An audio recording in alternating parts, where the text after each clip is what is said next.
ఓం గురుభ్యో నమః. శ్రీ షణ్ముఖాయ నమః.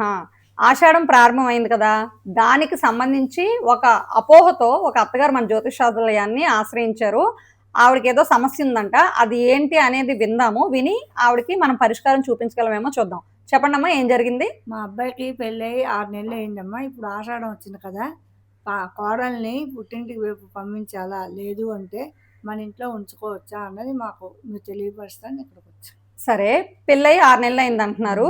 మీ కోడలు, మీ కొడుకుతో పాటు ఎవరెవరు ఉంటున్నారు? నేను, మా అతను, మా కొడుకు, కోడలు మేము నలుగురం ఉంటున్నాం. మీరు నలుగురు ఉంటున్నారు. మీరు ఎప్పుడు మీ అబ్బాయి దగ్గరే ఉంటారా? ఈ ఆషాఢ మాసంకి వచ్చారా? ఎప్పుడో అబ్బాయి దగ్గరే ఉంటాం. అంటే మీది ఉమ్మడి కుటుంబం. అయితే మన శాస్త్రం ఆషాఢ మాసం గురించి తెలియచేసిన విషయం ఏంటంటే, ఆషాఢ మాసంలో అంటే ముందుగా ఆషాఢానికి ముందుగా వివాహం జరిగినటువంటి నూతన వధూవరులు ఎవరైతే ఉంటారో వాళ్ళిద్దరూ ఆషాఢంలో కలిసి ఉండకూడదు, అత్తగారింట్లో కోడలు ఉండకూడదు అని చెప్పారు. ఎందుకు ఆ విషయం చెప్పారు అంటే, కొత్తగా వివాహమైన స్త్రీ ఆషాఢ మాసంలో కనుక భర్తతో కలిసి ఉండడం వల్ల గర్భం ధరించినట్లయితే నెలలు నిండి డెలివరీ అయ్యేసరికి సుమారుగా ఏప్రిల్ మే ఈ ప్రాంతం వస్తుంది. ఆ సమయంలో నిండు గర్భిణి అంత ఎండను తట్టుకోలేదు.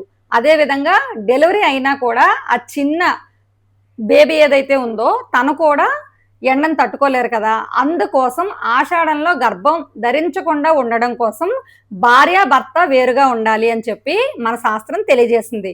కానీ అత్త కోడలు అనే మాట అసలు ఎందుకు వచ్చింది మన పూర్వం నుండి అని పరిశీలించినట్లయితే, పూర్వం అన్నీ కూడా ఉమ్మడి కుటుంబాలు మాత్రమే ఉండేవి.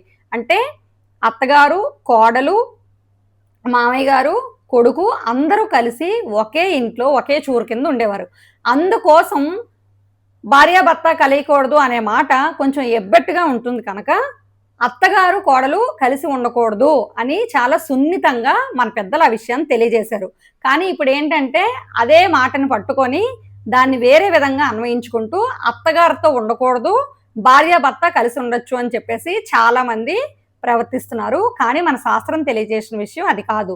కొత్త కోడళ్ళు వచ్చేటటువంటి మొదటి ఆషాఢ మాసంలో వాళ్ళు చక్కగా వాళ్ళ పుట్టింటిలో ఉండడం అనేది ఆ నూతన వధువు యొక్క ఆరోగ్యానికి కూడా మంచి చేకూర్చేటటువంటి విషయం. అందుకే మన పెద్దలు ఈ విషయాన్ని తెలియజేశారు. దీన్ని అడ్డంగా పెట్టుకొని ఆరోగ్యం బాగోపోయినా, ముసలైపోయినా, అత్తగారు మామగారు ఉన్నా వాళ్ళని బయటికి వెళ్ళిపోండి అని చెప్పడం అనేది అంత మంచి పద్ధతి కాదు.